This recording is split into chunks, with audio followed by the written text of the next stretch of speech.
day after.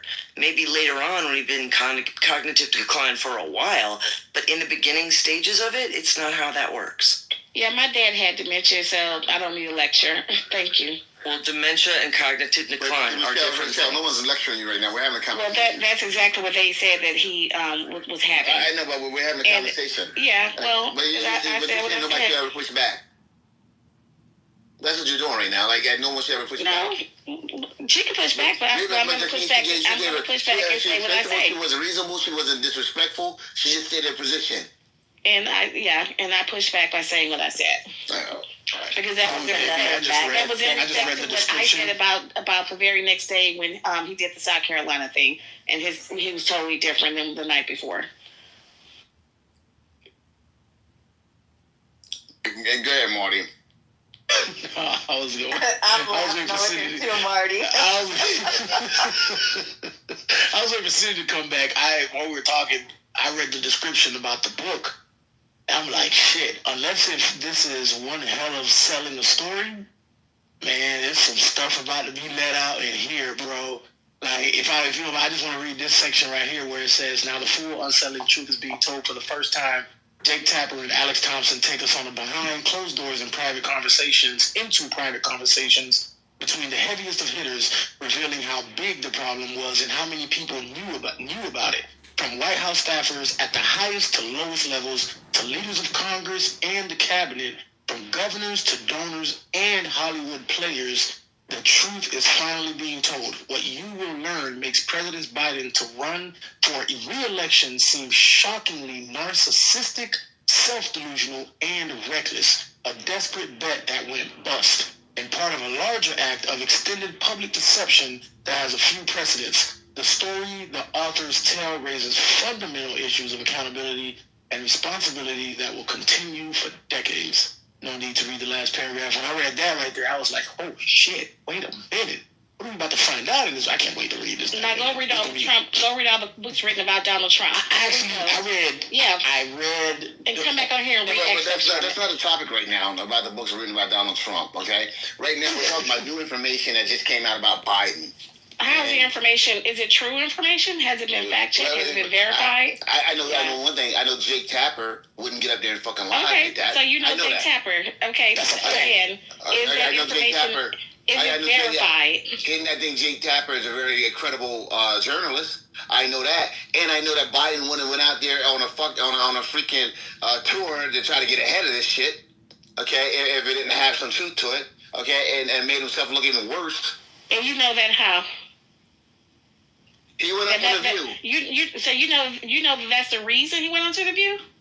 Look, Rochelle, no, one can only assume. Thank you. Like you, I'm not sitting here and then speaking absolute. Well, you just spoke absolute. Once again, you just did that until I questioned you. Those are my opinions. That's what I said. Like I said, I think. Until I question you. When I say I think, that's not an absolute, okay? So let me just say this. Rochelle, I'm sorry.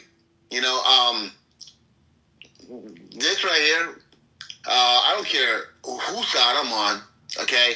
If they're wrong, they're wrong. They're right. I'm going to call ball and strikes. And the Dems were wrong.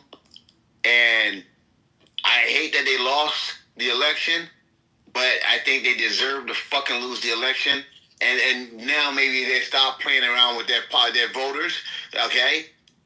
Because, they did the same thing. They tried to do it with Obama and Clinton at first. Until Obama started winning more convincingly and made it tough and impossible for them to do it. They chose Clinton over him until they couldn't choose her over him anymore because he's winning too much. Okay? They did it then. And then they turned around and then they did that shit with Clinton and Bernie. Okay? All right? Down in Brazil and all of them came out and spoke about that shit later on, the emails and everything else. So you want to try to clean it up and clear it up? It was there's nothing to clean up. Bernie Sanders deserves to win. He's not a Democrat. I'm going to land first, okay? And then, then guess what? Joe Biden ran, and then he got in, and they turned around, and they tried to do the same shit this time with Kamala. And then Biden should have freaking no, the Dems have been trying to pick winners for quite some time. And I'm going to be honest with you, they haven't been good at it. They haven't been good at it. Obama won over Clinton, okay? Then and won the election. Good. They Obama had to force that. He had to win that. The Dems didn't give it to him. They wanted to give it to Clinton. Okay, Clinton they gave it to Clinton over Bernie. Sure, she got more votes, but they made sure that she got more votes. They poured more into her. Okay. And then you came in and said, that's right, we don't want no phony up there on the ticket. You came in and bragged about how that's right we did. But you like that was something good. It's not something good. If you're going to be the opposite of what you claim you're fighting for, you can't do the same thing that they do. All right? Then they turned around. That's not what I said, but go ahead. You did that. You did. You said Bernie. Go ahead. I'm gonna say what I said. Go ahead. He said it was easier to run on. Go ahead. Because it comes on a third party. I'm gonna say what I said, but go ahead. I know what you said. I know exactly what you said. No, I'm gonna say what I said. Go ahead. Okay, so with that being said, I'm gonna go ahead and land with that right here. Listen to me. This book's gonna come out. All right, and guys, like I said, there's 8 copies of this book that I'm getting. You guys are hopefully in less than an hour on the East Coast. Hopefully coming out East Coast time, I'll be able to get you guys this book. And hopefully you guys, it's audio books, so you guys ain't gonna be reading it. It's Audible. So I don't know. Maybe you guys could take it and run it through AI and have it printed out. Bro, I'm gonna have this thing listened to as soon as it comes through. Exactly, because I'm gonna try to get it out to you. Like I said, I'm giving out 8 copies of this book. 8 copies, so 8 people will have this book hopefully at midnight. Okay, I was able to do my own pre-order. It's sitting in my basket, so I think at midnight it comes out. If that's the case, you guys will have yours, and you guys will be able to listen to it. I know several people that have that name I called is there. You guys will have your book, The Original Sin by Jake Tapper, and definitely want to make sure that we have that. But guys, with that being said, Rochelle is going to tell me what she said. But here's the deal, folks. Debate the News, guys. As you guys know, we're a podcast, and what I want to do right now is I need to do a quick reset of the room. All right. So what does that mean? That means that we're going to Clubhouse. What we're going to do is we're going to actually do a hard reset. A hard reset of the room means that you guys are going to find yourself out in the hallway for approximately 5 seconds or so. And we do this, folks, because we have to, okay? That's why we do it, because we have to. So what I want to do is after that, you guys can come right back in. You guys, once again, 5 seconds, and you guys are able to come back in. But before you guys go, okay, before I put you guys in the hallway for 5 seconds, I want you guys to look up top. Up top, we have the link for the podcast. All right, do me a favor, folks. Download that link, follow the podcast, and then download the episode. So, Clubhouse, we're going to go ahead and put you guys out in the hallway. Within 5 seconds, the room will be reopened. Just come right back in, and you guys are out of here right now.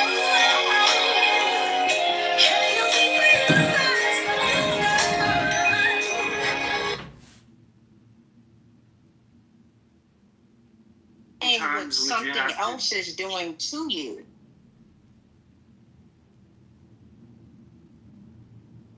Trying to say is because this belief system is important. And Jeremy, you can kind of tell him on this but you be fair to what? I know Spanish. Betty, which one is it? Is it the Mayan or the Aztec? All communication is spam The butterfly. and hypnosis and projection. The creepy butterfly. Yeah, I like butterflies because they're. But there's of course a lot to discuss. I'm sure you probably had a lot of discussions in Andrew's rooms about this. I know that there's a few staunch communists in there. I think Piper might be one of them, right? Have you discussed with them? Well, yeah, I hate Piper, and I think Piper is a blowhard and a ridiculous person. And whatever. I don't like Piper, and I don't like talking to them. But I was just talking to Sayla 15 minutes ago, and I was like, Sayla, how can you say that Christianity, that communism is good in principle?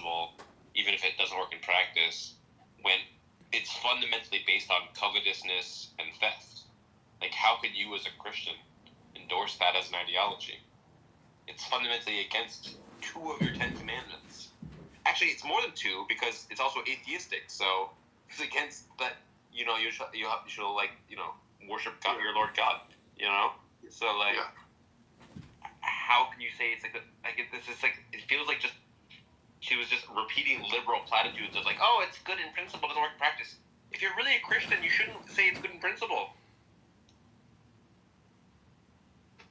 Yeah, no, I see what you're trying to Does say. she even understand though what she's saying? I mean, and also, I mean, there's 2 sides of it. I mean, there's wealth redistribution where you get to live in everybody's house. You don't pay. I mean, there's that Soviet style thing, but then there's the Federal Reserve and creating hyperinflation. I mean, which one is it? The same thing? No, not really. You're saying you see communism as violating coveting? How?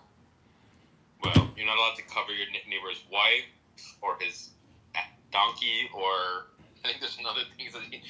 You shouldn't cover your neighbor's stuff. And when you're sitting there saying, look at these rich bourgeoisie, they have all this stuff, I should have it, that's you just sitting with murderous envy in your eyes, coveting their things.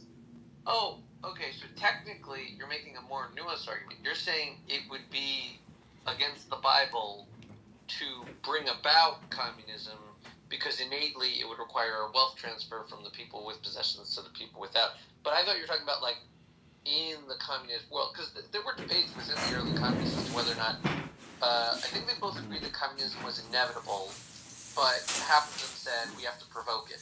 Like, we have to cause it to happen, right? Not so inevitable, is it? Well, but that's what I'm saying, Sam. She could be of the opinion that communism is inevitable, and then it's not violating the 10th commandment because she never got to coveting. It just happened, and then the wealth was all redistributed. She never cared about anyone else's stuff. She never got it all. Yeah. I have this really simplistic view that different political systems can be boiled down to a number of basic emotions. Like fascism is disgust. They go disgust at the outsider, disgust at the person you see as a parasite. I see communism as just envy. I see Christianity as a lot about guilt, forgiveness. I see a lot of I don't know. I mean, it just feels. I could probably do more, but I think there's truth in this. That there's emotional valences to entire ideologies. Feels tricky. Feels like also the ideologies would be translated different in different regions. Like fascistic Spain isn't the same as fascistic Russia or fascistic Syria. I think Christian communists, they will cite things like, the meek shall inherit the earth as being prescriptive. Meaning we should force the inheritance and kill the current owners? Yeah, I think so. I've been at a few communist events covering them, and I've seen a few Christians. I'm pretty sure I said they said some they had on their their slide presentation. The meek shall inherit the earth. Right.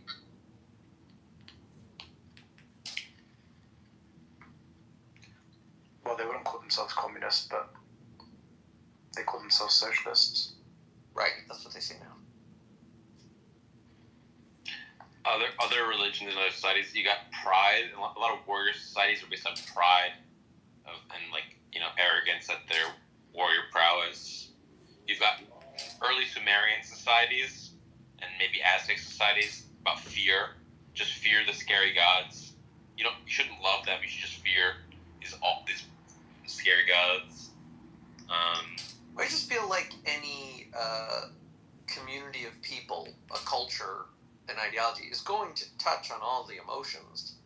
It's trying to address the human experience. So some people are going to attach to different components. Some people more the cerebral, some more the emotional, some more the experience. All different components. But I don't know. It seems like risky, kind of lazy, stereotypical reasoning to say that like an entire culture expresses a certain type of emotion. Like it could be done. You could claim it. I wouldn't want to like exclude it. I just say that you're more likely to be wrong than right. So Nestle.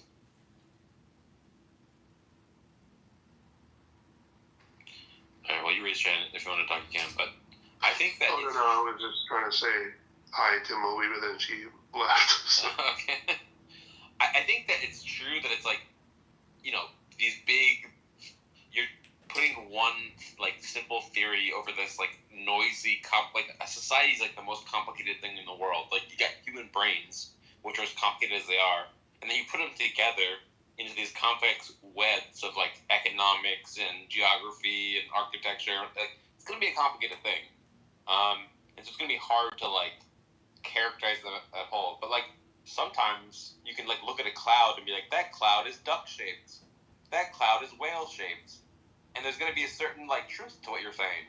Like it's going to be not the whole truth. It's an ever changing, fuzzy thing you're looking at, but you can still point out the contours of it. And I think that like, how can you not see the way? Okay, for me, maybe I'm being crazy. I just feel like obviously communism is envy. Obviously fascism is disgust. Like I don't know. Like those are I don't have an issue with that. I kind of agree because look, these ideas are ultimately originated in the minds of people, right?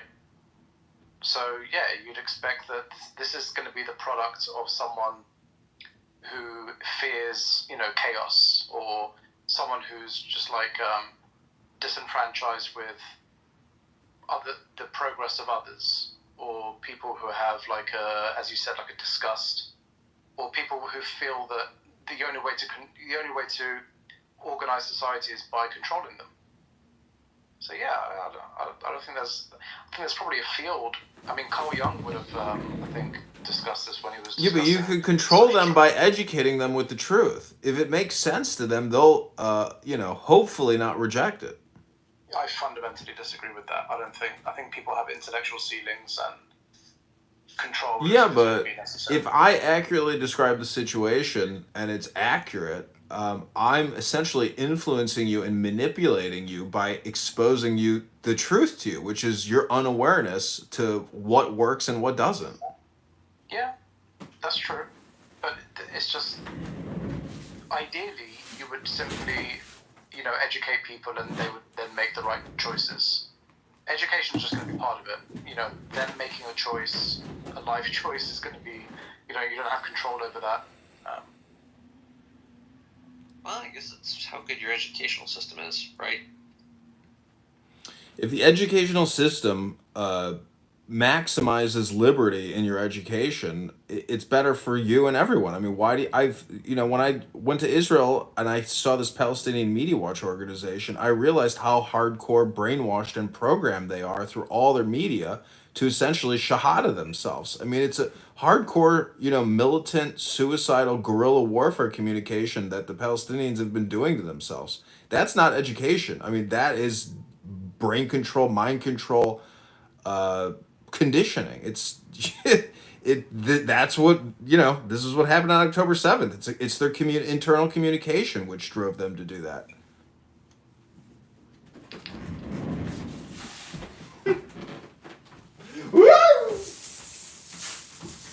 Interesting. Well, Sam, see, like just like when you were looking at the cloud and you said it looked like a duck, I'd say you're not exactly expressing the reality of the cloud as much as you're projecting onto the cloud and revealing to us something about you. Which is to say, like, not to be like critical, like, everyone knows those emotions, but like when you say I see pride over here, I see envy over there, you're more saying what you're able to see and put together from that culture. You're not saying the totality, and you're just sort of explaining what you're able to see with it. See, that is a good point. So Sam, what you'd have to do to make it fair is, because you've basically selected emotions or personalities that are negative, right? Now try to steelman the positives from each of those, and let's see what happens. Well, you can start with the opposite. The opposite of disgust would be purity. Yeah. The opposite of envy would be probably something like equality in the terms of communism. Yeah. But those aren't emotions, you know what I mean? Like, you get pure, when you're disgusted by filth and you clean it up, then you feel the emotion of like, this is clean. Like, so maybe like...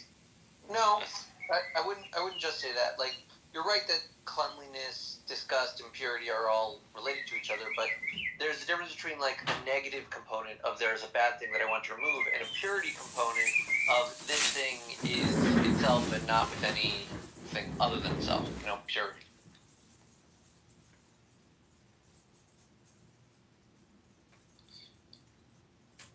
So, like, I don't know, the good part of disgust is that you clean things up and that you, like, think that, like, you don't let the beautiful statue...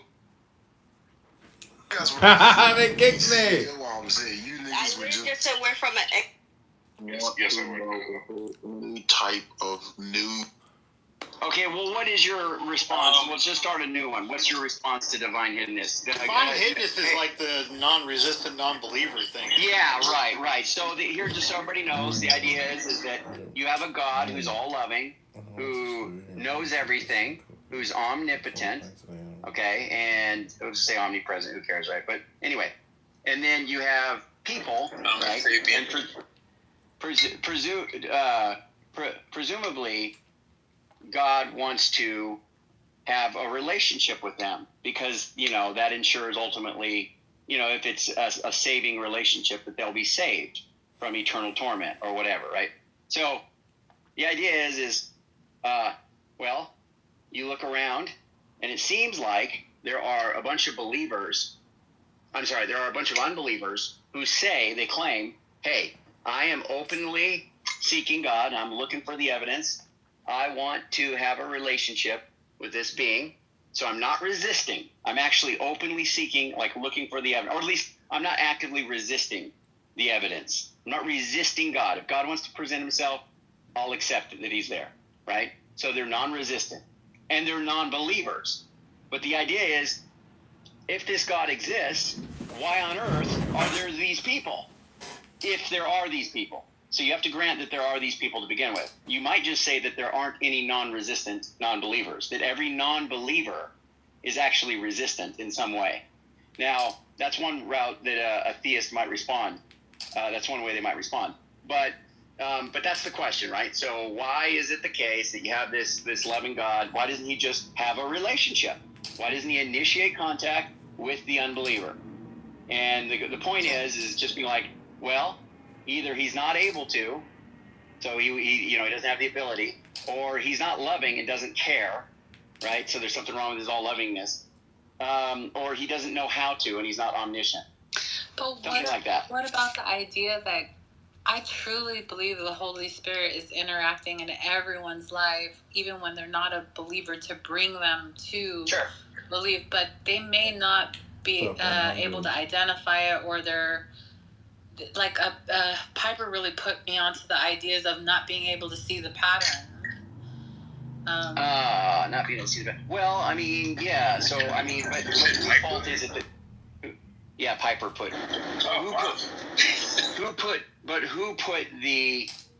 Why can't they see the pattern? Why? So I haven't gotten to the bottom of that yet. Like, on one hand, I thought that maybe it's because they needed to be regenerated to be able to see the pattern. Mm-hmm. But then I also, because I've seen it, also I've seen that people will have an experience and then willfully dismiss it. There's that. But also, they're not interpreting things or looking for things the same way that... I'm going to use myself, because I could say the believer, but I just don't really know that to say that matter-of-factly. But myself, I am looking at, so God created this world, right? And so almost everything that I'm experiencing is a part of God's plan to convey a message to me. So I'm able to see God in everything I go through, everything I experience. If it happened, God allowed it to happen. And there's a relationship going back and forth with us. The other thing I wanted to ask Albedo this too was that Albedo was talking about wanting a relationship, and maybe I'll ask another atheist, like, does Albedo ever willingly, like, ask God, like, should I hook up with this girl or should I leave her alone? Should I go away for the weekend? Should I stay? Should I take this job? Should I not? And I wonder if that has something to do with the experience as well. So these are just all my assumptions.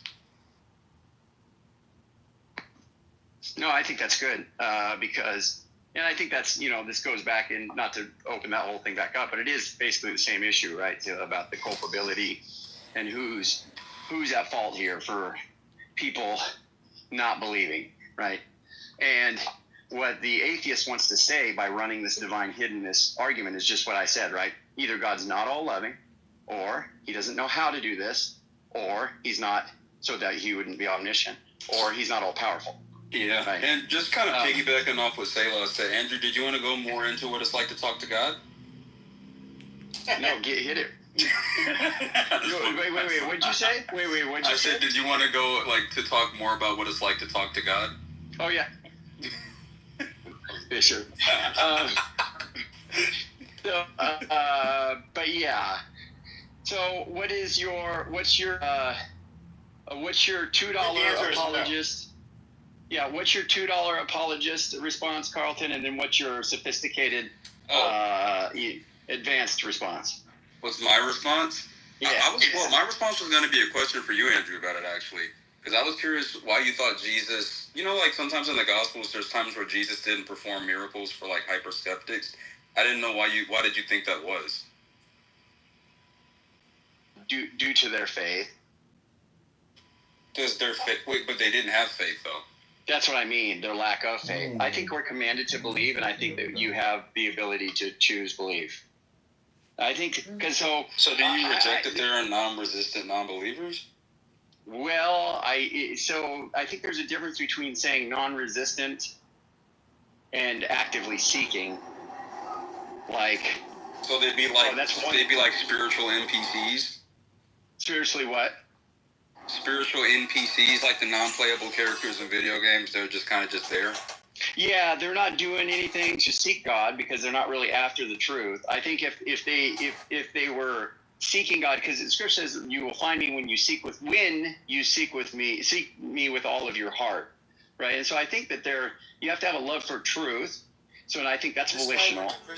And I also think that that God. Are you walking right now? Yeah, I'm working. Sorry. Oh, okay. Even if it's the case that you are seeking God, you may not continue to be in relationship with God. Now, you're once saved, always saved, Carlton. So this might not apply to you, and I'm going back and forth on that. I'm not sure where I'm at. You could pretty much put me over the edge with that Paul verse, but I'll just say this: if it's the case that you can lose your salvation, then it seems like that a motivation that God could have is that to get to be in a right relationship with you, it would be better to not ever be in a relationship with you if it's such that if you get in a relationship with God, that you end up just trampling, the blood underfoot, and it would be better. Your second state or your end state is going to be worse than your first state. It would have been better for you to not ever be in relationship with God because of the judgment that's going to be there for accepting Christ and then walking away. So I think my point here is that God can foreknow that. And so it's not good for him to initiate a relationship. It's not good for you for him to initiate a relationship with you, even if you are non-resistant, because you won't stick with it. You're going to be with God for different reasons, for motivations of gumball machine, or he's going to, produce what I want, dance monkey, etc. And so you would walk away from it. Anyway, go ahead. If I could be so dance monkey to God is crazy. Go ahead. Go ahead, say. I'm not sure. I'm not saying that I disagree with you. I'm not sure if I do yet or not. It's just that the way that I see that, what you just talked about, particularly about the faith, and I know I'm going to do a piss poor job at explaining this. If we said, like, of course God understands every language, okay? But just for the hypothetical, let's say that God only understands one language, and that language is faith.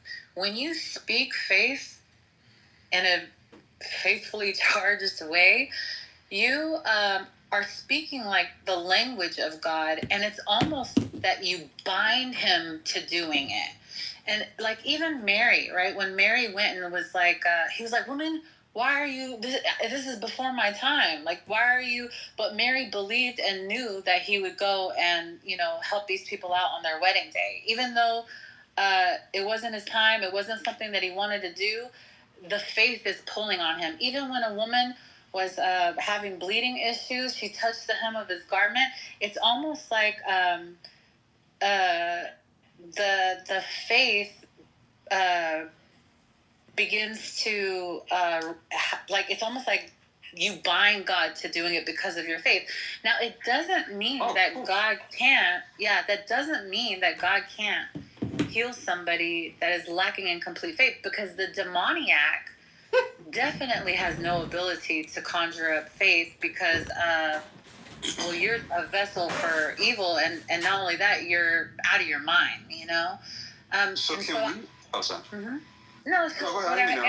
I think that in particular, I think there's things that Jesus wouldn't have even done at all. Like, he wouldn't have done it.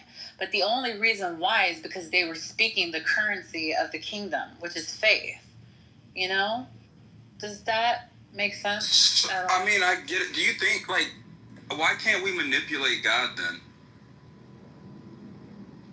Because it seems like if I can just, if God's like the secret and it's like power of positive thinking and stuff, it would seem like as long I can get God to do whatever I want. It's not power. Yeah, okay, you know what? I was about to say that it wasn't the power of positive thinking, but I take it back. Because faith, even in its most corrupted or warped form, still produces fruit. A crackhead has faith. He believes that he's going to get his crack somehow, some way by the end of the night, and that miracle manifests. He gonna make a way. The dumbest shit I've ever heard. Yeah. So even faith in its distorted form produces what you're looking for. So you think we can get God to give us crack? No, this is what I'm saying, though. No, yes, I. Like, if I believe God can give me like a crack rock, like he'll give me crack. Through the power of faith, you can. This is what I'm saying is that when you believe that God has the capacity to do something that is already in his will to do, it's like you act. मैं एक बात बता देती हूँ, okay? Yes. मेरा जो earphone है ना, वो काम नहीं कर रहा है. If I don't give them the food, they get mean. Hey, you're so right. Didn't they touch on that in Who's Eating Gilbert Grape?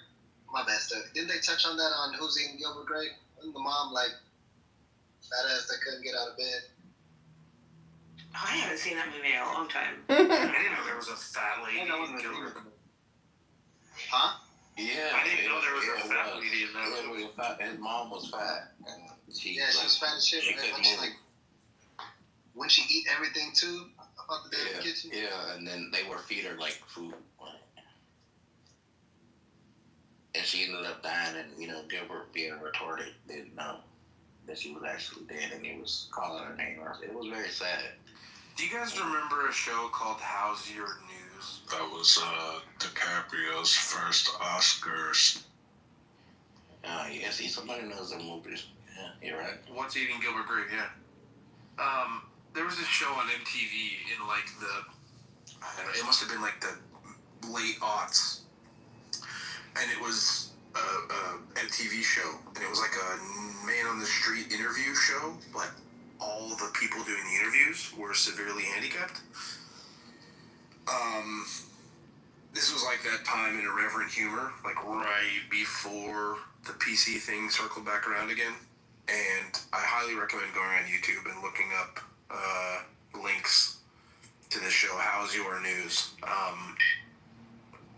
Obscene, but amazing also. Everybody Everybody click on that clip that I posted at the top. That's the clip I'm talking about. Like, it's gonna have you cracking up, bro. Like this.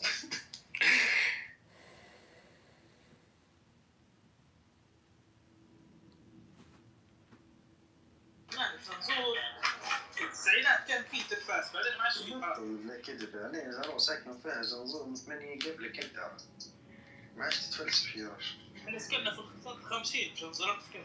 وين لقيت امها يا رجل تفاس في جنزرة. Okay, this is Pink Taco Roger Mayhem the movie.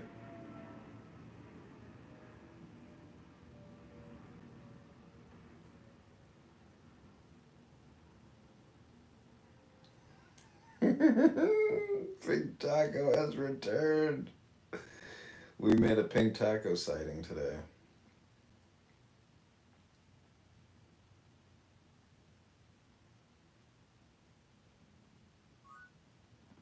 What up, Rose Gold Rich? This is the Pink Taco Roger Mayhem the movie room.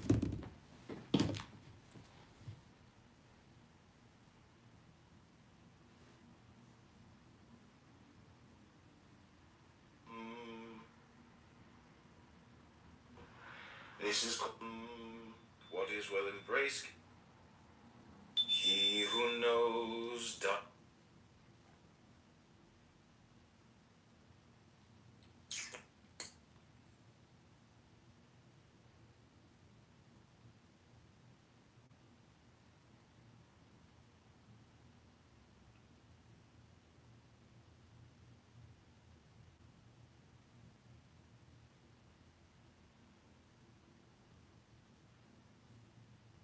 They say size matters, and in Vegas, you truly have to go big or go home, and that's.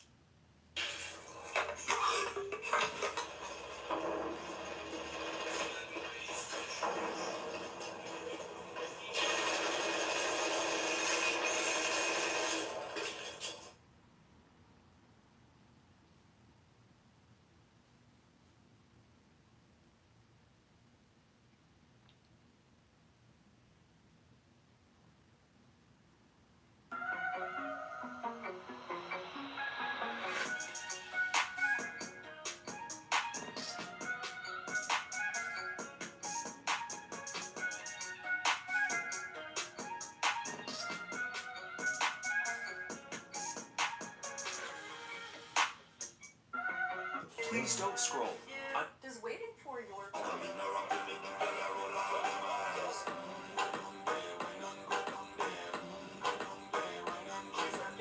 You know what makes me feel pain? I really hate the trip, but I.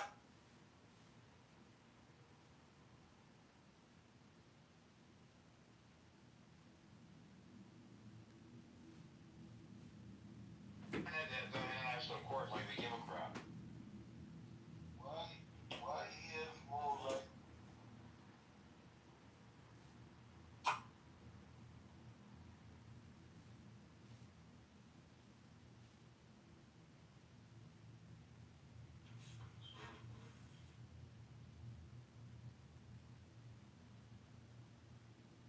Yeah, you can look to the left. You can deny reality. Gaza isn't there. It's rubble. It's unlivable.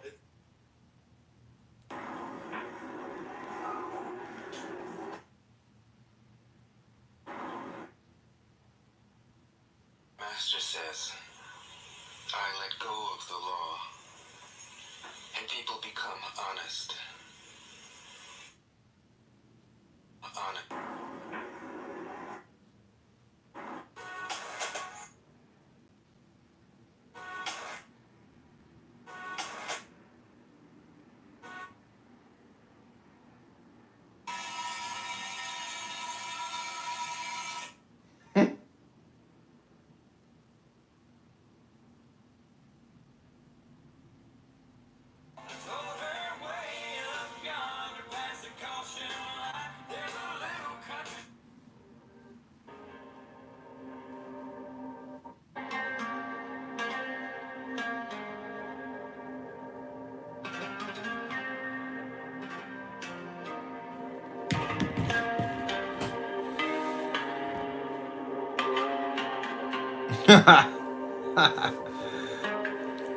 I'm not harassing Roger Mayhem.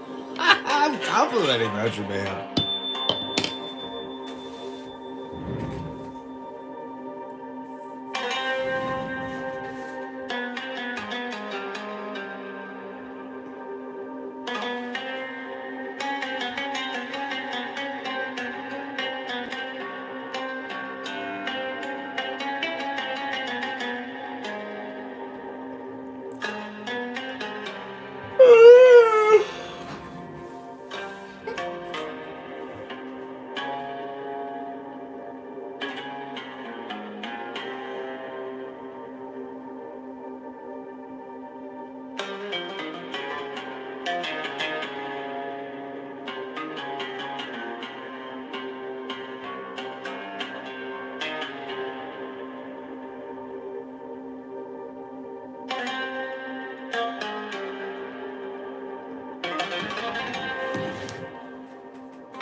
Nan-in, a Japanese master during the Meiji era, received a university professor who came to inquire about Zen.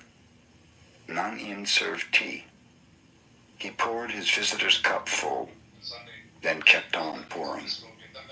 The professor watched the overflow until he no longer could restrain himself. It is over full, no more will go in. Like this cup, Nan-in said. You are full of your own opinions and speculations. How can I show you Zen unless you first empty your cup?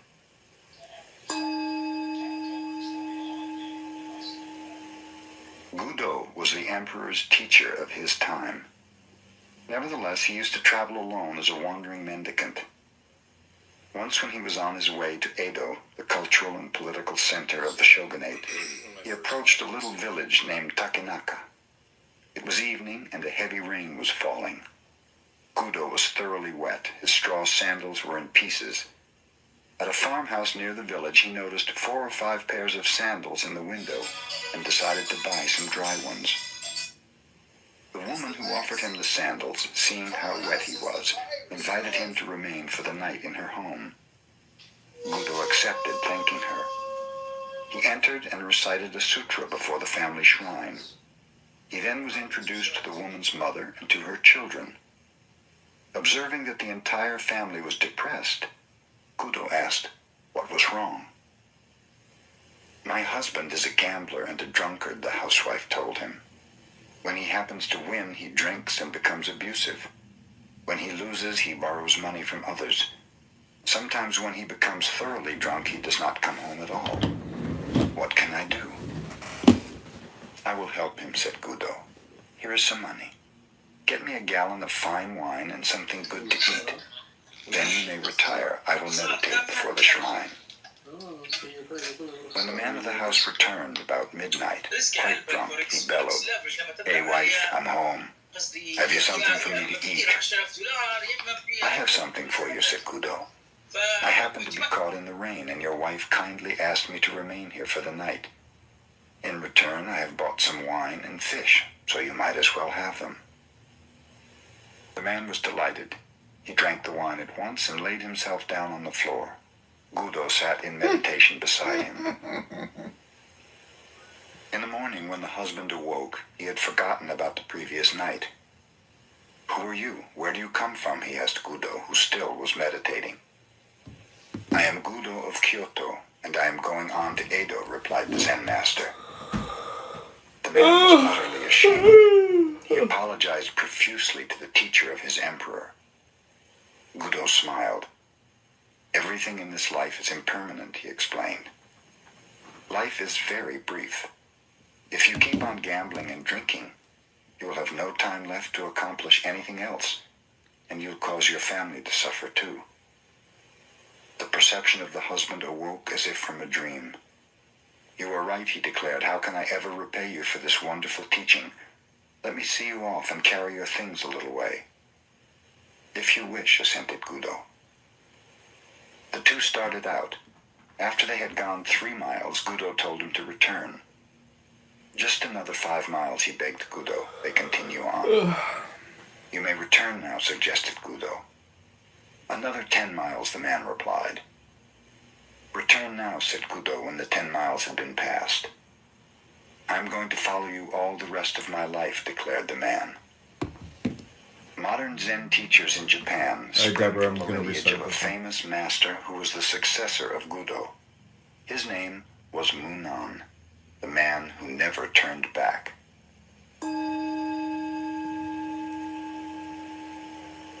The Zen master Hakuin was praised by his neighbors as one living a pure life. A beautiful Japanese girl whose parents owned a food... Oh, it's 5 pages. It's like 4 pages. Yeah, it's a bit long. It's totally worth it. I really want it to be the case that I can like fully get in the head of any human, because I don't want anything human to be alien to me. I want to like. Okay, really... so what? Yeah, what are the 5 things from our past that you feel is the most alien? I mean, you mentioned William Wood. What was his name? Woodweed. William Winwood Reed talking about how all the black people will die as we convert Africa into a garden, and eventually white. And he was just very frivolous about it. Very just like, oh yeah, of course that'll happen. So that was pretty alien. And then that's one individual though, right? Yeah, sure, but he's reflecting the attitudes of his day. Like, you wouldn't write that in a book. Well, you wouldn't write it in a book if you thought that people would think that was a crazy way to write about it. You know what I mean? Like, yeah, but what I'm saying is that if you want to, I mean, we're not expected to be anthropologists here, but I think a good rule of thumb would be don't just look at the book, but look at how it was received in, the wider society. But okay, fine. Okay, well, let's just admit that one for now. I mean, different kinds of cruelty, like torture and human sacrifice, it still blows my mind. Yeah, like the fact that none of the Aztec kings were like, you know what, maybe humans, maybe we don't have to rip people's hearts out in order to, have the sunrise. Like, but even that, there's still going to be, look, we need to rule out kings, queens, emperors, and, fringe novelists. You already said that he was a failed novelist, right? Yeah, I mean, he was a rich trust fund kid, wrote some stuff, wasn't successful. Yeah. So these are going to be the extremes. We need to. I'm asking about mainstream practices and beliefs.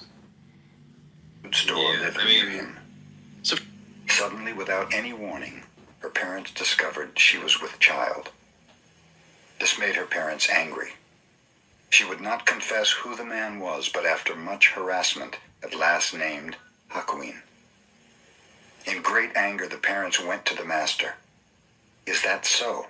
was all he would say. After the child was born, it was brought to Hakuin. By this time, he had lost his reputation, which did not trouble him. But he took very good care of the child.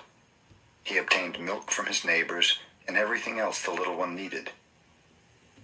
A year later, the girl mother could stand it no longer. She told her parents the truth, that the real father of the child... Pink Pum? You part of Big Love. Oh, God, it's Big Love. ...was a young man who worked in the fish market.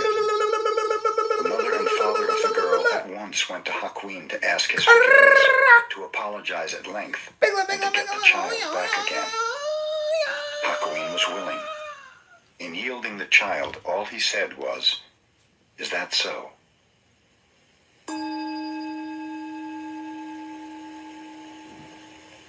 The Master Bankei's talks were attended not only by Zen students, but by persons of all ranks and sects. He never quoted sutras, nor indulged in scholastic dissertations.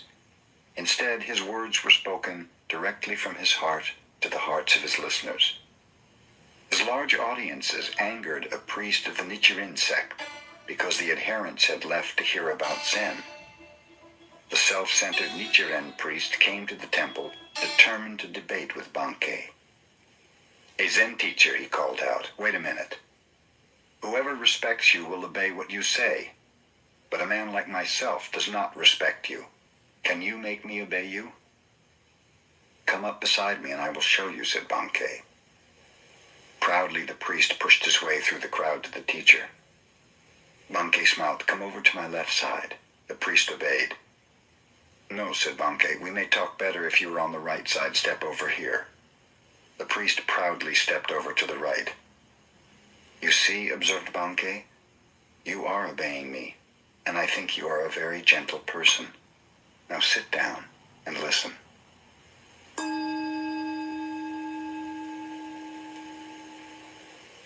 20 monks and one nun who was named Ishun were practicing meditation with a certain Zen master. Ishun was very pretty, even though her head was shaved and her dress plain. Several monks secretly fell in love with her. One of them wrote her a love letter, insisting upon a private meeting. Ishun did not reply. The following day, the master gave a lecture to the group, and when it was over, Ishun arose. Addressing the one who had written her, she said, "If you really love me so much, come and embrace me now."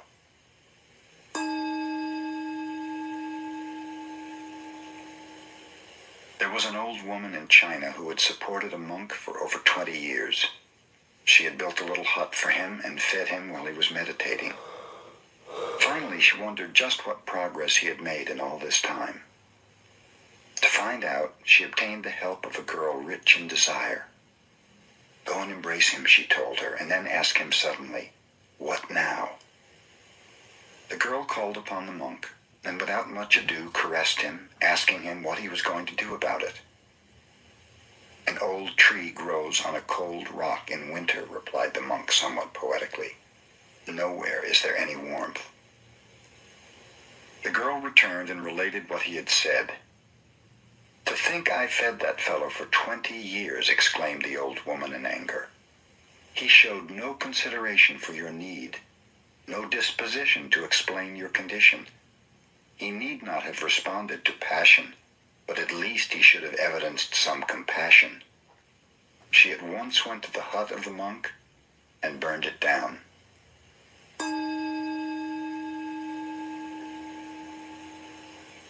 In the early days of the Meiji era, there lived a well-known wrestler called Onami, Great Waves. Onami was immensely strong and knew the art of wrestling. In his private bouts, he defeated even his teacher, but in public he was so bashful that his own pupils threw him. Onami felt he should go to a Zen master for help. Hakuju, a wandering teacher, was stopping in a little temple nearby, so Onami went to see him and told him of his great trouble. "Great Waves is your name," the teacher advised. "So stay in this temple tonight. Imagine that you are those billows.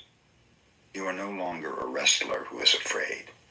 You are those huge waves sweeping everything before them, swallowing all in their path. Do this, and you will be the greatest wrestler in the land." The teacher retired. Onami sat in meditation, trying to imagine himself as waves. He thought of many different things. Then gradually he turned more and more to the feeling of the waves. As the night advanced, the waves became larger and larger. They swept away the flowers in their vases. Even the Buddha in the shrine was inundated. Before dawn, the temple was nothing but the ebb and flow of an immense sea. In the morning, the teacher found Onami meditating, a faint smile on his face. He patted the wrestler's shoulder. "Now nothing can disturb you," he said. "You are those waves. You will sweep everything before you." The same day, Onami entered the wrestling contest and won. After that, no one in Japan was able to defeat him.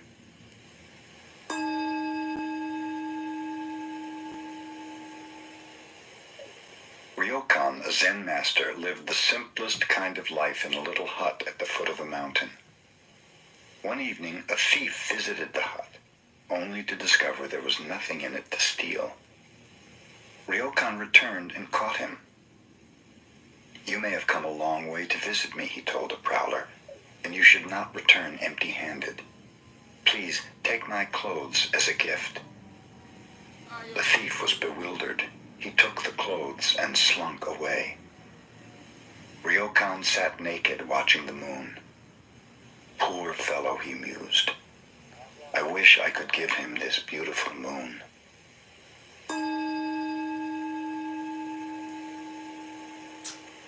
The Zen master Hoshin lived in China many years. Then he returned to the northeastern part of Japan where he taught his disciples. When he was getting very old, he told them a story he had heard in China. This is the story. One year, on the 25th of December, Tokufu, who was very old, said to his disciples, "I'm not going to be alive next year, so you fellows should treat me well this year." The pupils thought he was joking, but since he was a great-hearted teacher, each of them in turn treated him to a feast on succeeding days of the departing year. On the eve of the new year, Tokufu concluded, "You have been good to me. I shall leave you tomorrow afternoon when the snow has stopped." The disciples laughed, thinking he was aging and talking nonsense since the night was clear and without snow. But at midnight, snow began to fall, and the next day they did not find their teacher about. They went to the meditation hall. There he had passed on. Hoshin, who related this story, told his disciples, "It is not necessary for a Zen master to predict his passing, but if he really wishes to do so, he can." "Can you?" someone asked. "Yes," answered Hoshin. "I will show you what I can do 7 days from now." None of the disciples believed him, and most of them had even forgotten the conversation when Hoshin called them together.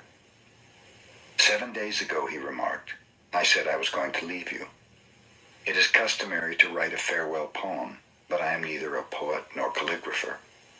Let one of you inscribe my last words." His followers thought he was joking, but one of them started to write. "Are you ready?" Hoshin asked. "Yes, sir," replied the writer. Then Hoshin dictated, "I came from brilliancy and return to brilliancy. What is this?" The poem was one line short of the customary 4, so the disciple said, "Master, we are one line short." Hoshin, with the roar of a conquering lion, shouted, "Ka!" and was gone.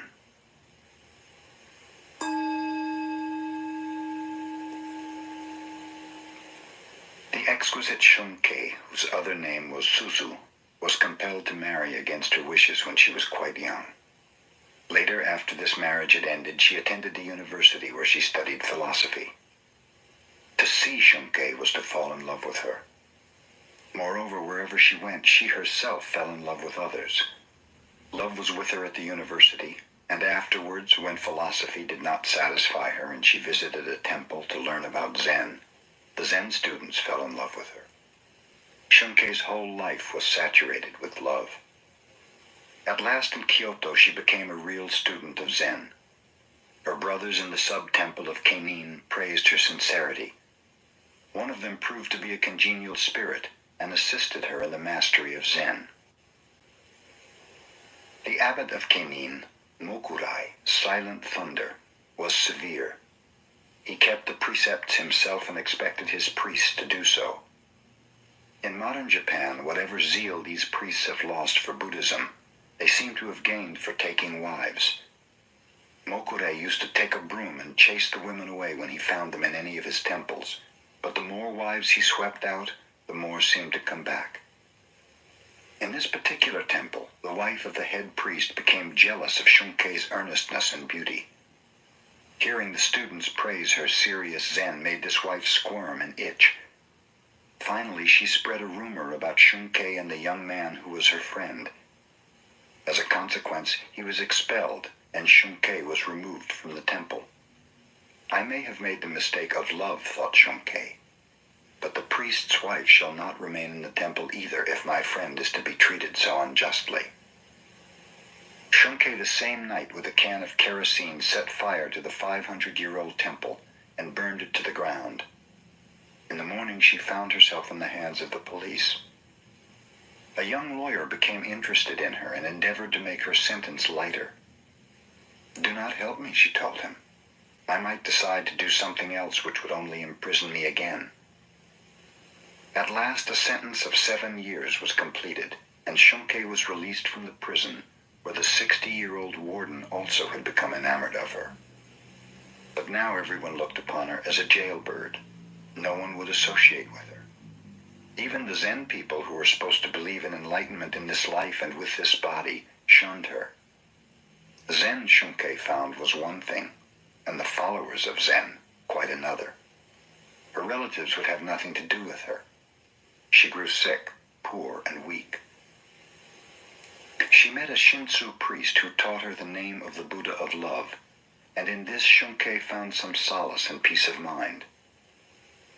She passed away when she was still exquisitely beautiful and hardly 30 years old. She wrote her own story in a futile endeavor to support herself, and some of it she told to a woman writer, so it reached the Japanese people. Those who rejected Shunke, those who slandered and hated her, now read of her life with tears of remorse.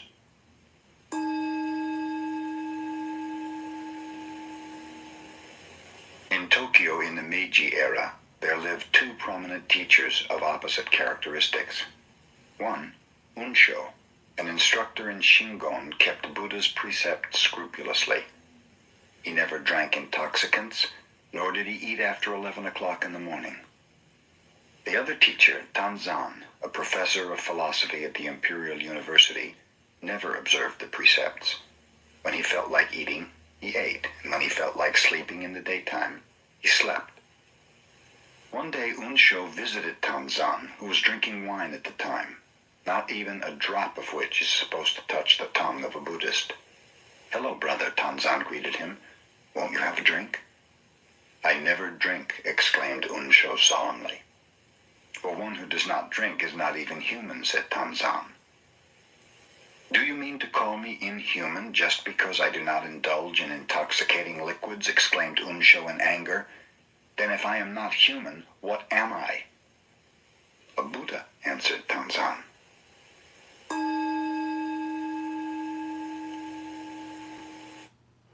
Oh, dish soap is on sale. We need it? Yeah, I think we need ketchup too. What's in there? Not in the fridge? Ketchup does not go in the fridge. You playing. Ha ha ha ha. I'm not. Wow. Good wow or bad wow?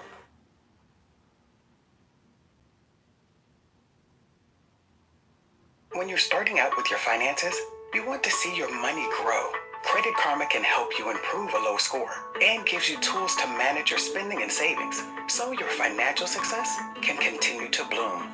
Intuit Credit Karma.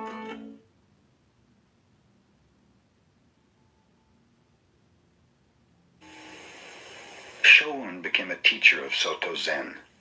When he was still a student, his father passed away, leaving him to care for his old mother. Whenever Shoun went to a meditation hall, he always took his mother with him. Since she accompanied him when he visited monasteries, he could not live with the monks. So he would build a little house and care for her there. He would copy sutras, Buddhist verses, and in this manner receive a few coins for food. When Shoun brought fish for his mother, people would scoff at him, for a monk is not supposed to eat fish. But Shoun did not mind. His mother, however, was hurt to see others laugh at her son. Finally, she told Shoun, "I think I will become a nun. I can be a vegetarian too." She did, and they studied together. Shoun was fond of music and was a master of the harp, which his mother also played. On full moon nights, they used to play together. One night, a young lady passed by their house and heard music. Deeply touched, she invited Shoun to visit her the next evening and play. He accepted the invitation. A few days later, he met the young lady on the street and thanked her for her hospitality. Others laughed at him. He had visited the house of a woman of the streets. One day, Shoun left for a distant temple to deliver a lecture. A few months afterwards, he returned home to find his mother dead. Friends had not known where to reach him, so the funeral was then in progress. Shoun walked up and hit the coffin with his staff. "Mother, your son has returned," he said. "I'm glad to see you've returned, son," he answered for his mother. "Yes, I'm glad too," Shoun responded. Then he announced to the people about him, "The funeral ceremony is over. you may bury the body. When Shoan was old, he knew his end was approaching. He asked his disciples to gather around him in the morning, telling them he was going to pass on at noon. Burning incense before the picture of his mother and his old teacher, he wrote a poem. For 56 years, I lived as best I could, making my way in this world. Now the rain has ended. The clouds are clearing. The blue sky has a full moon. His disciples gathered about him, reciting a sutra, and Shoan passed on during the invocation.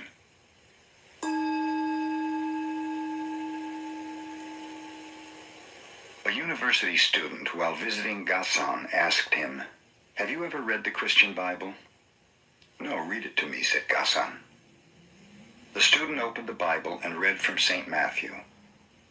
"And why take ye thought for raiment? Consider the lilies of the field, how they grow. They toil not, neither do they spin. And yet I say unto you that even Solomon in all his glory was not arrayed like one of these. Take therefore no thought for the morrow shall take thought for the things of itself." Gasan said, "Whoever uttered those words I consider an enlightened man." The student continued reading. "Ask, and it shall be given you. Seek, and ye shall find. Knock, and it shall be opened unto you. For everyone that asketh receiveth, and he that seeketh findeth, and to him that knocketh it shall be opened." Gasan remarked, "That is excellent. Whoever said that is not far from Buddhahood."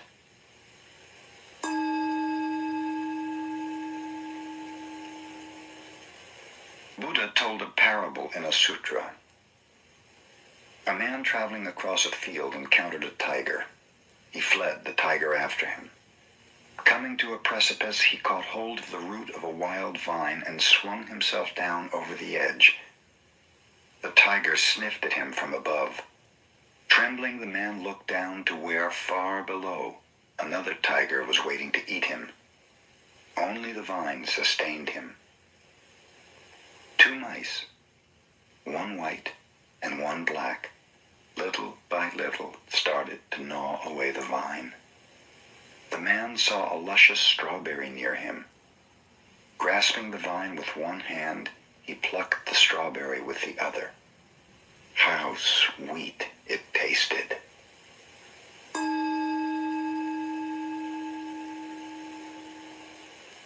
When one goes to Obaku Temple in Kyoto, he sees carved over the gate the words, "The First Principle." The letters are unusually large, and those who appreciate calligraphy always admire them as being a masterpiece. They were drawn by Kosen 200 years ago.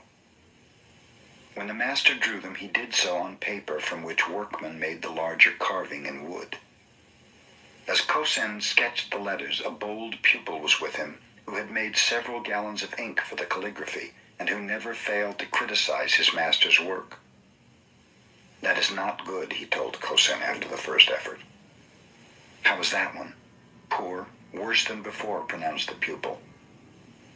Kosen patiently wrote one sheet after another until 84 first principles had accumulated, still without the approval of the pupil.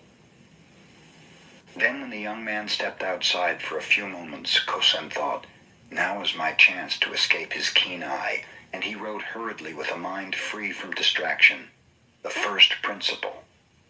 "A masterpiece," pronounced the pupil.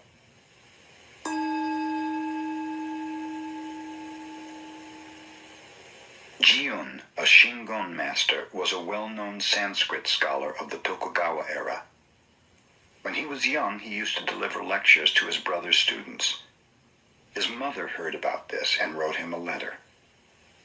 "Son, I do not think you became a devotee of the Buddha because you desired to turn into a walking dictionary for others. There is no end to information and commentation, glory and honor. I wish you would stop this lecture business. Shut yourself up in a little temple in a remote part of the mountain.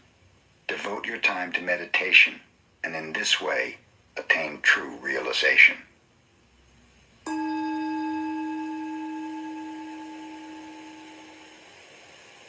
The master of Kenin Temple was Mokurai, Silent Thunder. He had a little protege named Toyo, who was only 12 years old. Toyo saw the older disciples visit the master's room each morning and evening to receive instructions in sanzen, or personal guidance, in which they were given koans to stop mind wandering. Toyo wished to do a sanzen also. Wait a while, said Mokurai. You're too young. But the child insisted, so the teacher finally consented. In the evening, little Toyo went at the proper time to the threshold of Mokurai's sanzen room. He struck the gong to announce his presence, bowed respectfully 3 times outside the door, and went to sit before the master in respectful silence. You can hear the sound of 2 hands when they clap together, said Mokurai. Now show me the sound of 1 hand. Toyo bowed and went to his room to consider this problem. From his window he could hear the music of the geishas. Ah, I have it, he proclaimed. The next evening, when his teacher asked him to illustrate the sound of 1 hand, Toyo began to play the music of the geishas. No, said Mokurai, that will never do. That is not the sound of 1 hand. You've not got it at all. Thinking that such music might interrupt, Toyo moved his abode to a quiet place. He meditated again. What can the sound of 1 hand be? He happened to hear some water dripping. I have it, imagined Toyo. When he next appeared before his teacher, Toyo imitated dripping water. What is that? Asked Mokurai. That is the sound of dripping water, but not the sound of 1 hand. Try again. In vain, Toyo meditated to hear the sound of 1 hand. He heard the sighing of the wind, but the sound was rejected. He heard the cry of an owl. This also was refused. The sound of 1 hand was not the locusts. For more than 10 times, Toyo visited Mokurai with different sounds. All were wrong. For almost a year, he pondered what the sound of 1 hand might be. At last, little Toyo entered true meditation and transcended all sounds. I could collect no more, he explained later, so I reached the soundless sound. Toyo had realized the sound of 1 hand.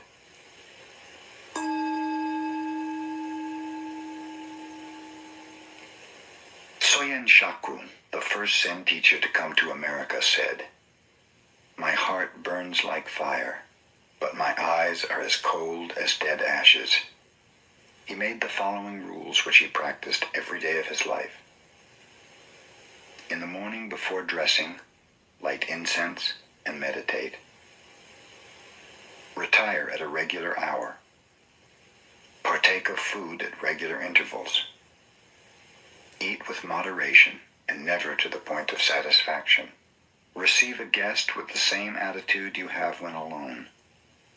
When alone, maintain the same attitude you have in receiving guests. Watch what you say, and whatever you say, practice it. When an opportunity comes, do not let it pass by, yet always think twice before acting. Do not regret the past, look to the future. Have the fearless attitude of a hero and the loving heart of a child. Upon retiring, sleep as if you had entered your last sleep. Upon awakening, leave your bed behind you instantly, as if you had cast away a pair of old shoes.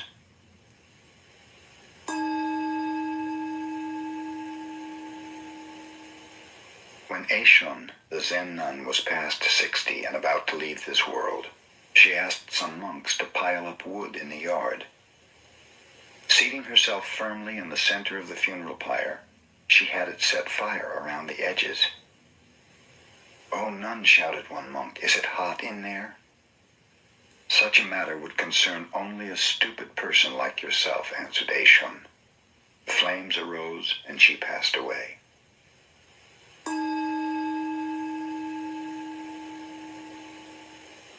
A farmer requested a Tendai priest to recite sutras for his wife who had died. After the recitation was over, the farmer asked, "Do you think my wife will gain merit from this?" Not only your wife, but all sentient beings will benefit from the recitation of sutras, answered the priest. If you say all sentient beings will benefit, said the farmer, my wife may be very weak and others will take advantage of her, getting the benefit she should have. So please, recite sutras just for her. The priest explained that it was the desire of a Buddhist to offer blessings and wish merit for every living being. That is a fine teaching, concluded the farmer, but please make one exception. I have a neighbor who is rough and mean to me. Just exclude him from all those sentient beings.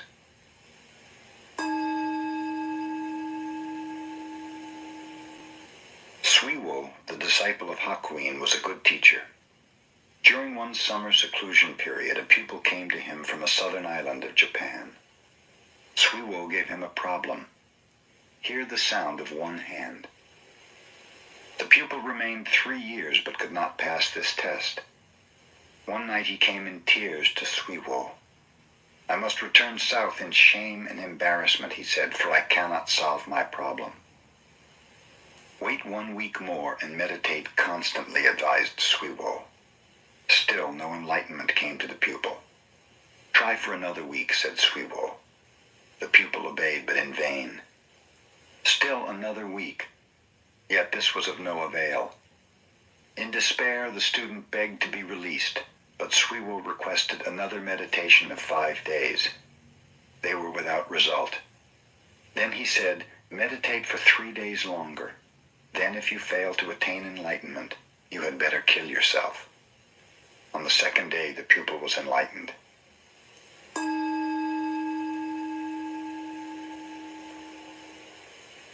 Provided he makes and wins an argument about Buddhism with those who live there, any wandering monk can remain in a Zen temple.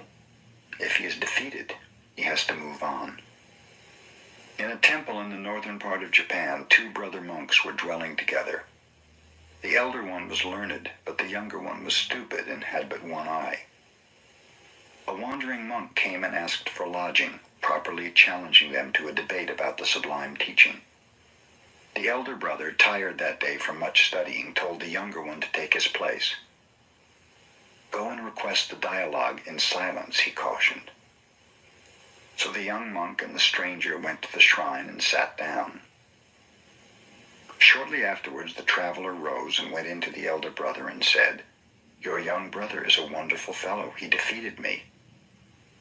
Relate the dialogue to me, said the elder one.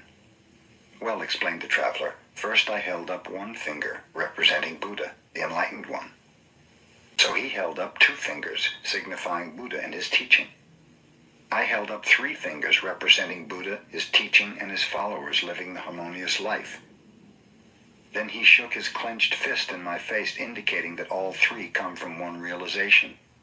Thus he won, and so I have no right to remain here. With this, the traveler left. Where's that fellow? Asked the younger one, running into his elder brother.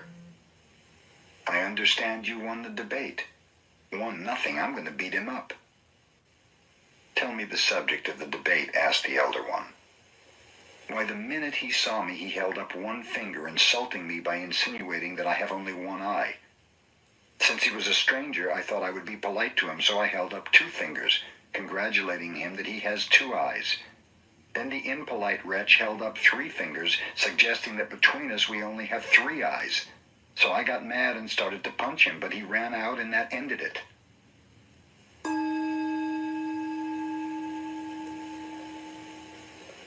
After Bankei had passed away, a blind man who lived near the master's temple told a friend, Since I'm blind, I cannot watch a person's face, so I must judge his character by the sound of his voice. Ordinarily, when I hear someone congratulate another upon his happiness or success, I also hear a secret tone of envy. When condolence is expressed for the misfortune of another, I hear pleasure and satisfaction, as if the one condoling was really glad there was something left to gain in his own world. In all my experience, however, Bankei's voice was always sincere. Whenever he expressed happiness, I heard nothing but happiness, and whenever he expressed sorrow, sorrow was all I heard.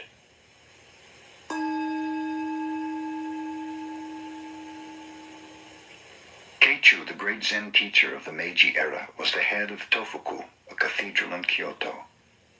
One day the governor of Kyoto called upon him for the first time. His attendant presented the card of the governor, which read, Kitagaki, Governor of Kyoto. I have no business with such a fellow, said Keichu to his attendant. Tell him to get out of here. The attendant carried the card back with apologies. That was my error, said the governor, and with a pencil he scratched out the words, Governor of Kyoto. Ask your teacher again. Oh, is that Kitagaki? Exclaimed the teacher when he saw the card. I want to see that fellow.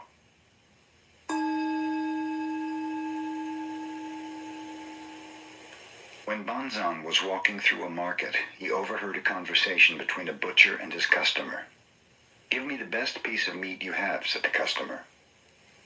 Everything in my shop is the best, replied the butcher. You cannot find here any piece of meat that is not the best. At these words, Banzan became enlightened.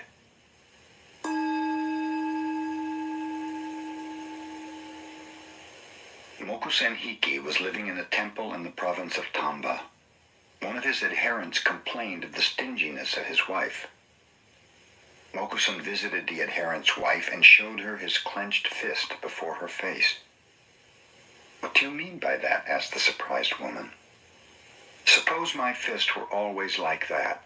What would you call it? He asked. Deformed, replied the woman. Then he opened his hand flat in her face and asked, suppose it were always like that. What then? Another kind of deformity, said the wife. If you understand that much, finished Mokusen, you are a good wife. Then he left. After his visit, this wife helped her husband to distribute as well as to save.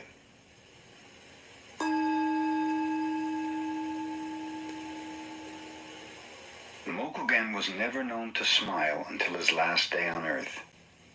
When his time came to pass away, he said to his faithful ones, You have studied under me for more than 10 years. Show me your real interpretation of Zen. Whoever expresses this most clearly shall be my successor and receive my robe and bowl. Everyone watched Mokugen's severe face, but no one answered. Incho, a disciple who had been with his teacher for a long time, moved near the bedside. He pushed forward the medicine cup a few inches. This was his answer to the command. The teacher's face became even more severe. Is that all you understand? He asked. Encho reached out and moved the cup back again. A beautiful smile broke over the features of Mokugen. You rascal, he told Encho. You have worked with me 10 years and have not yet seen my whole body. Take the robe and bowl. They belong to you.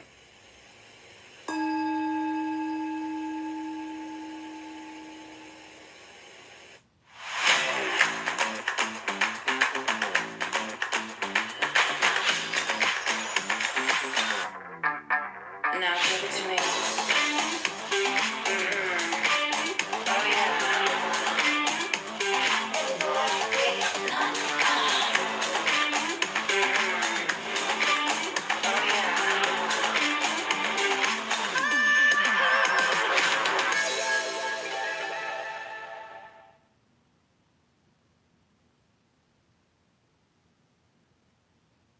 You can order almost anything off of the internet these days, so why aren't you doing the same with your contact lenses? Seriously, I remember going out of my way just to drive all the way to the eye doctor, only to pay for overpriced contact lenses. But it's 2024, you should be using the 1-800-CONTACTS app or ordering online, and with just a few taps or clicks, you can have your contact lenses headed straight to your door super fast. And when I say super fast, I mean fast. There's an overnight shipping option, so you never have to worry about waiting too long for your contacts. So for me, when I rely heavily on my eyesight at photo shoots or video shoots for clients, I never have to worry about running out of contacts ever again. So if you're busy like me, or you're an introvert like me and you really just don't want to go back to the eye doctor to reorder those contacts, give online ordering with 1-800-CONTACTS a try. It's faster and easier than ever.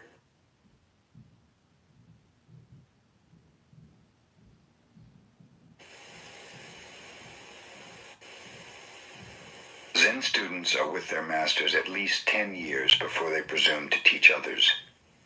Non-In was visited by Tenno, who, having passed his apprenticeship, had become a teacher.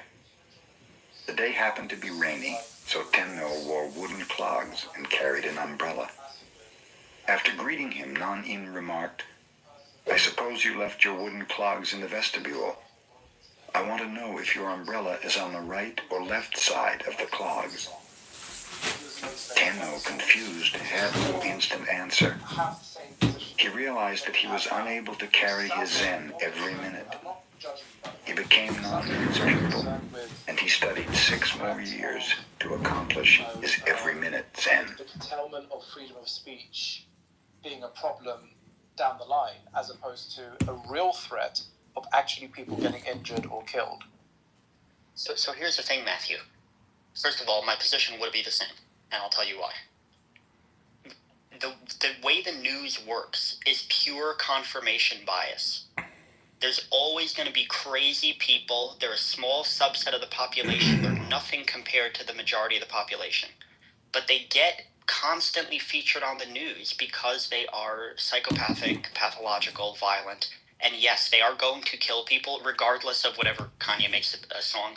They're going to do it, and it's going to end up on the news. But what you don't see is the news never features like thousands and thousands of normal people who say, hey, here's this artist who is able to express himself and help our democracy by having freedom of speech. And here's this guy who we were able to actually like make better scientific understandings of certain topics because there wasn't taboos. Like, nobody ever covers those. You're only covering the horrific parts, which are a tiny, tiny percentage. And then you're saying, okay, let's ban the speech. Like, we have to look at overall. There's huge advantages to having freedom that you don't want to give up on. There'll be no more rap. I was gonna say there'll be no more rap. Exactly. No, that's not true. No more rap. What? Hello. Not all of it, but a lot of it. But Matthew, Hold on. I think it was it Tupac? Matthew, Abe didn't really directly answer the question, right? No. Because he asked, like, in the event that this actually happens, but he said basically what would happen anyway. But no, the scenario we're giving him is if this event, this like massacre, was actually we can show that there's a causal link. Like, say like he plays the song while he's doing it, right? So we can show that like if that song didn't exist, right, then like that event would not have taken place, right? It's not, so not clear. That's what that's consistent because if in another room or another discussion where you're talking about the evils of like Islam, you know, a lot of it I will agree with you, but when you're using that in the discussion, I could just say no. These people would have done it with or without Islam, right? Radicalization is a thing. Right. Okay, Matthew, hold on. Let me answer that. Let me respond to that. First of all, you are correct in some way, but here's the reason you're not correct, right?